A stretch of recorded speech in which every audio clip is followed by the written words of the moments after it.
పాక మాత్రం అద్భుతంగా రావాలనుకున్నాను, కానీ దాంతోపాటు బాడీని రెడీ చేయడం కూడా స్టార్ట్ చేయాలి. ఈ రోజే స్టార్ట్ చేస్తున్నాను. చాలా రోజుల తర్వాత వర్కౌట్ చేస్తున్నాను కాబట్టి సింపుల్ వర్కౌట్ స్టార్ట్ చేస్తాను. ఇవి మీకు కూడా బాగా యూజ్ అవుతాయి. బిగినర్స్కి అయితే సూపర్ ఉంటాయి.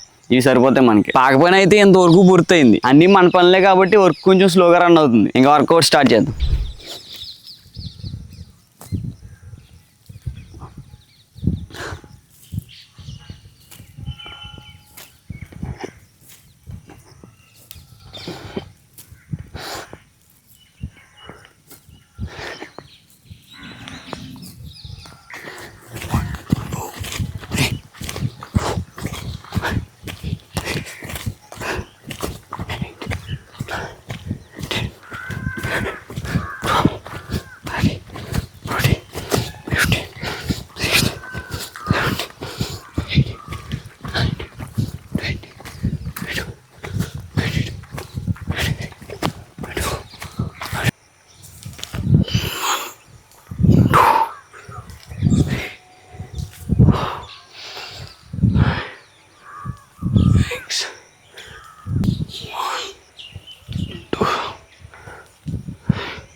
వర్కౌట్ అయితే కంప్లీట్ అయిపోయింది. ఎక్కువ ఏం చేయలేదు. పుషప్స్, స్క్వాట్స్, మౌంటైన్ క్లైమ్స్ ఈ 3 చేశాను అంతే. స్టార్టింగ్ లోనే 100 కొట్టాల్సిన అవసరమే లేదు. సింపుల్ గా స్టార్ట్ చేద్దాం. కంటిన్యూస్ గా చేసుకుంటూ వెళ్దాం. వీటితో డైలీ రొటీన్ అయితే కంప్లీట్ అయిపోయింది. ఇంకా పాక ఎందుకు అంటే నాకు సోలో లివింగ్ అంటే ఇష్టం. యూట్యూబ్ లో నేను చూస్తూ ఉంటాను. వేరే కంట్రీ వాళ్ళు సిటీలో సోలో లివింగ్ చేసేవాళ్ళు, విలేజ్ లో ఫార్మింగ్ చేసేవాళ్ళు పెట్టేవాళ్ళు తప్ప సోలో లివింగ్ ఫామ్ లో చేసేవాళ్ళు ఎవరు చూడలేదు. సో అందుకనే నేను ఆ వీడియోస్ తీసి పెడదాం అని చెప్పేసి ఫిక్స్ అయ్యాను. దాని గురించే ఈ పాక. ఇందులో ఉంటూ ఇక్కడే తిరుగుతూ camping videos and farming videos చేస్తూ మిమ్మల్ని ఫుల్ గా ఎంటర్టైన్ చేస్తాను. పాక పైన అయితే ప్రస్తుతానికి ఆగింది. పైన ఫ్రేమ్ సెట్ చేయడానికి కలప అయితే వెతుకుతున్నాం. మా దగ్గర కలప ఉంది కానీ అది అంత సరిపోలేదు. అన్ని మా పనులే కాబట్టి తాతీగా జరుగుతూ ఉన్నాయి. షార్ట్ వీడియోస్ లో అప్డేట్ ఇస్తూ ఉన్నాను. మిస్ అవ్వకుండా చూడండి. ఇంకొంటా మరి వెళ్లే ముందు సబ్స్క్రైబ్ చేసుకుని బెల్ ఐకాన్ ఆన్ చేసుకుని పెట్టుకోండి. నెక్స్ట్ వీడియో మిస్ అవ్వకుండా ఉంటారు.